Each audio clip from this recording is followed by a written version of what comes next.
Welcome to EPG Pathshala. In this module, we shall discuss applications of large sample theory. Actually, in our last few modules, we have discussed asymptotic normality of sample statistics, and we have obtained asymptotic normality, asymptotic standard error, and some other types of convergences. In this module, we shall discuss applications of those large sample results in the field of hypothesis testing. For example, suppose we have a large sample from some continuous population and we require to test whether population coefficient of variation is equal to some specified value. So since the distribution of the data is in general unknown, we adopt large sample methods, that is large sample normality of sample coefficient of variation, and use these large sample methods to develop a testing procedure for population coefficient of variation.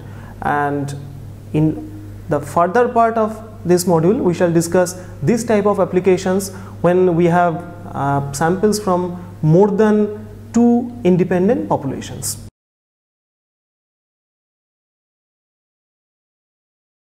In our last modules, we have discussed asymptotic distribution of different summary measures, and these results form the basis of developing different inferential procedures concerning different population characteristics. So starting from a general framework, we discuss both single sample, 2 sample and multi-sample procedures and assess their performance. So let us start with estimation in large samples. Suppose we have a large number of observations from a population indexed by the unknown parameter theta, which may be vector valued. Then one may be naturally interested in providing a good, for example, it could be some minimum variance unbiased estimator of theta. However, a good estimator is not easy to obtain, particularly when we don't have much idea about the parent population. However, if we confine ourselves to the class of estimators which are very close to the actual parameter for sufficiently large n, we can use results of large sample procedures. For example, suppose we find a sequence of estimators Tn such that the asymptotic distribution of Tn is normal with mean theta and variance sigma square. Then naturally Tn converges in probability to theta, and hence Tn is a reasonable estimator of theta for large n. Naturally, it could be possible that Tn may perform very poor in small samples. So in statistical literature, such an estimator is said to be consistent, and we shall discuss all these things later. So what we get from this, we get that if we have some asymptotically normal statistic, then we can also find a corresponding consistent estimator. So this is what we intend to say. Next, suppose we are interested in testing, that is, we have some hypothesis, null hypothesis theta equal to theta naught against theta not equal to theta naught, and only a large number of observations from a population indexed by the single unknown parameter theta are available. Naturally, the usual methods like Neyman-Pearson lemma or likelihood ratio methods cannot be adopted, as the underlying population is not specified. As earlier, suppose we find a sequence of statistics Tn which is asymptotically normal with some mean theta and variance sigma square theta. Then we can at once develop a large sample procedure based on this, and that is, keeping in mind this large sample normality of Tn, a large sample procedure rejects actually can be developed which rejects the null hypothesis at an approximate level alpha if square root of n multiplied by Tn minus theta naught whole thing divided by sigma theta naught, where sigma theta is indicated as the asymptotic variance and theta is the true value, and we are just replacing theta by theta naught since theta naught is specified under the null hypothesis. If the absolute value of this statistic exceeds tau alpha by 2, we reject the null hypothesis at an approximate level alpha. Naturally, an associated confidence interval with approximate confidence coefficient 1 minus alpha is easy to obtain from the set which is defined as absolute value of square root of n Tn minus theta divided by sigma theta less than equal to tau alpha by 2. So just inverting this set, keeping theta in the middle, we can get a random interval with coverage probability 1 minus alpha, of course in large samples. So let us illustrate the main idea using some examples. So let us start with problems regarding mean for single univariate population. Suppose n observations are available from a population with mean mu and finite variance sigma square. So first we are interested in point estimation, that is we are interested in estimating mu.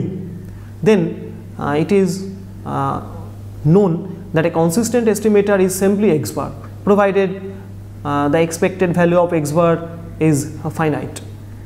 Next comes hypothesis testing. Suppose we are interested in testing the null hypothesis mu equal to mu naught.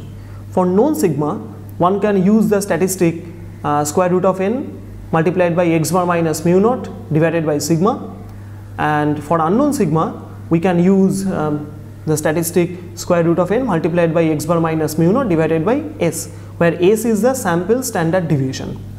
So actually it follows from Slutsky theorem that under certain conditions s converges in probability to sigma, and therefore asymptotically the statistics square root of n x bar minus mu naught by sigma and square root of n multiplied by x bar minus mu naught by s are equivalent. However, if sigma is unknown, we need to use the latter statistic. So for large n, each variable has a standard normal distribution under the null hypothesis, and hence a large sample test can be constructed using this statistic. Our next problem, actually after performing some test of hypothesis, it is natural to consider confidence interval estimation. So first of all, assume that sigma is unknown, and therefore to get a confidence interval for mu, we start from the relation, actually approximate relation, that probability that absolute value of square root of n multiplied by x bar minus mu by s less than equal to tau alpha by 2 is approximately equal to 1 minus alpha. And then proceeding in an obvious way, we arrive at the random interval with endpoints x bar minus tau alpha by 2 multiplied by s by square root of n and x bar plus tau alpha by 2 multiplied by s by square root of n with approximate coverage probability 1 minus alpha. Therefore we get some random interval having approximate coverage probability 1 minus alpha, and therefore using large sample techniques we arrive at a confidence interval with desirable coverage probability, at least for large n. So our next problem is the problem regarding variance for single univariate population. So we start with point estimation. Suppose we are interested in estimating sigma square or sigma, that is population variance or population standard deviation. Then consistent estimators are simply sample variance s square, which is defined as 1 by n summation x r minus x bar square, and all these are proved earlier that s square and s are consistent for sigma square and sigma respectively. So these are good estimates, at least in large sample, for the mentioned parameters. Next comes hypothesis testing. Suppose we are interested in the null hypothesis sigma equal to sigma naught.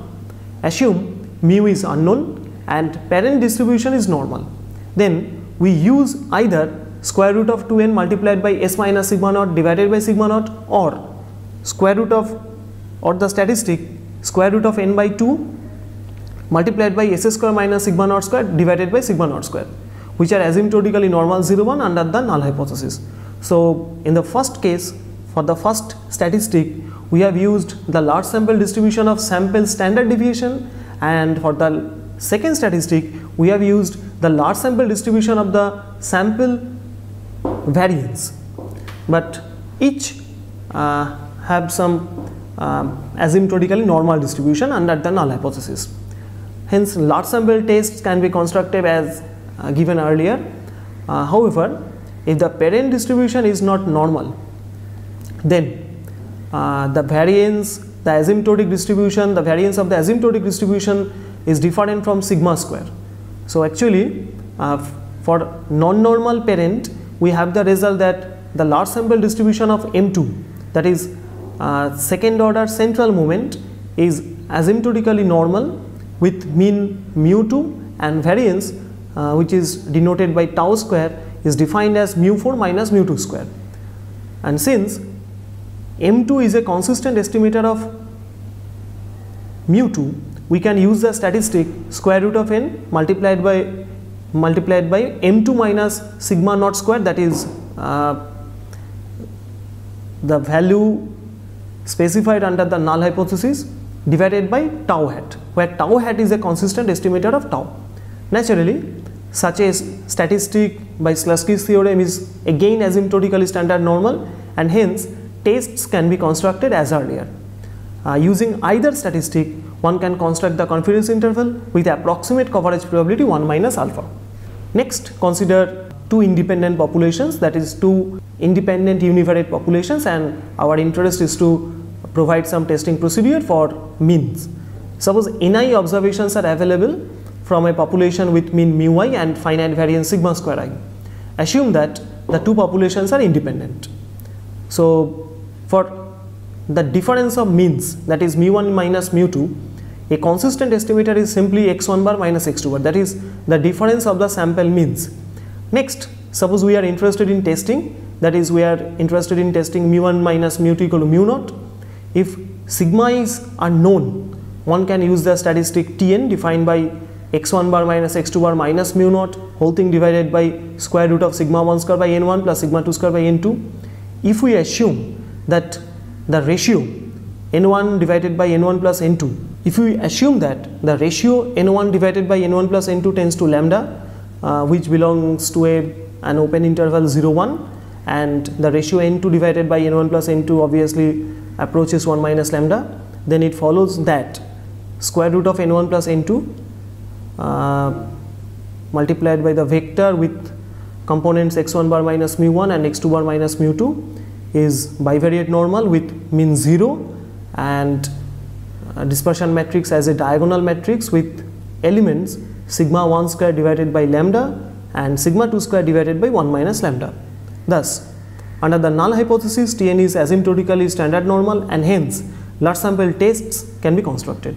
Next, consider the case when sigma is are unknown. Naturally, if sigma is are unknown, we replace them by their consistent estimates Si square. Then, applying Slutsky's theorem, again the modified estimator Tn dash, which is defined as x1 bar minus x2 bar minus mu naught whole thing divided by s1 square by n1 plus s2 square by n2 is asymptotically normal, and hence tests can be constructed using this Tn dash. In addition, considering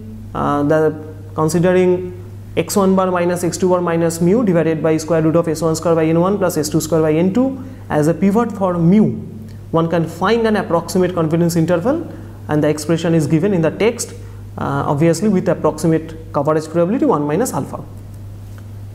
Next, consider the problem regarding the variance for two univariate populations. As earlier, suppose ni observations are available from a population with unknown mean mu I and finite variance sigma I square, and we assume that the two populations are independent. Then for sigma 1 plus sigma 2 or sigma 1 by sigma 2, a consistent estimator is simply s1 by s2, and if we are interested in testing sigma 1 square minus sigma 2 square equal to 0, then for normal parents we can use the fact that square root of ni multiplied by si square minus sigma I square converges in distribution to a normal distribution with mean 0 and variance 2 sigma I square, and independently for each I. So we can construct our statistic Tn as s1 square minus s2 square whole thing divided by 2 sigma to the power 4 divided by n1 plus 2 sigma to the power 4 divided by n2, where sigma square is the common unspecified value under the null hypothesis. Thus, we replace sigma square by its pooled estimator s square, which is defined as n1 s1 square plus n2 s2 square divided by n1 plus n2, and since under the conditions that n1 divided by n1 plus n2 and n2 divided by n1 plus n2 converges to a finite quantity belonging to the open interval 0 1, s square is consistent for sigma square, and hence we can replace sigma to the power 4 by s to the power 4 in our original statistic to get our modified statistic, which again asymptotically is standard normal, and hence under the null hypothesis, and hence we can perform large sample tests using this statistic. As earlier, consider testing in using SI, that is sample standard deviations. Actually we have considered hypothesis that sigma 1 square equal to sigma 2 square, which can equivalently set as sigma 1 equal to sigma 2, and one can use the large sample distributions of S1 and S2 to get another large sample test for the same hypothesis, and this can be found in our presentation. Next, suppose we are interested in finding some inferential procedure for population coefficient of variation. So as earlier, suppose n observations from a normal population with unknown parameters are available, denote the population coefficient of variation and sample coefficient of variation by V and small v respectively. Naturally, a consistent estimator of capital V is small v. Suppose we want to perform a test for the null hypothesis V equal to V0, then looking at the fact that the large sample distribution of sample coefficient of variation is normal with mean 0 and variance as given in the text, we can use a standardized statistic and we can replace the unknown capital V, that is unknown population coefficient of variation, by V0 as specified by the null hypothesis, which has a normal distribution, of course in large sample. So we reject the null hypothesis if Tn, such a statistic Tn exceeds tau alpha or less than minus tau alpha, or the absolute value of Tn exceeds tau alpha by 2, according as the alternative is V greater than V0 or V less than V0 or V not equal to V0. So as earlier, we can find an approximate confidence interval for V starting from the relation as given in this, and finally one can get the approximate confidence interval which can be seen in our text. Next, we pass on to some interesting context. We shall give some large sample test for normality.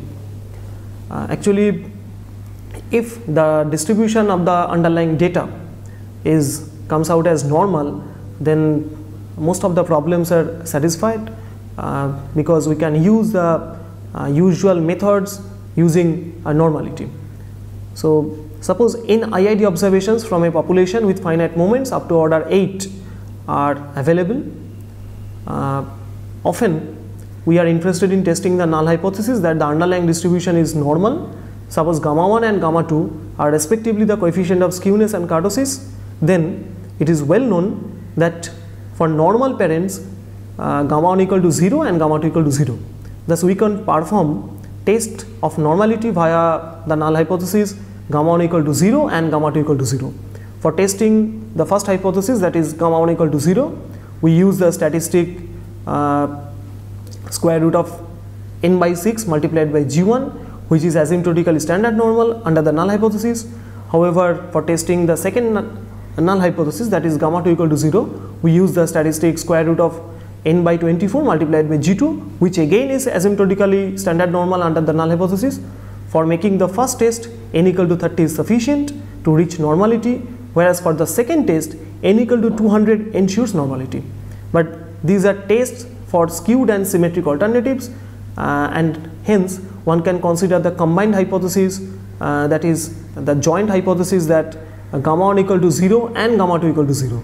Then an obvious statistic is n times g1 square divided by 6 plus n times g2 square divided by 24, which under the null hypothesis is distributed asymptotically as a chi-square distribution with 2 degrees of freedom. Next, we come to another interesting aspect, which is known as variance stabilization.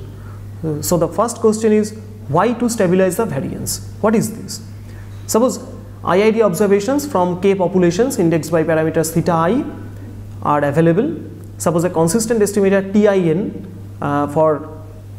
separately for k populations are available, then often the asymptotic variance sigma square theta I depends on theta I, and we need to replace them by consistent estimates for making a test.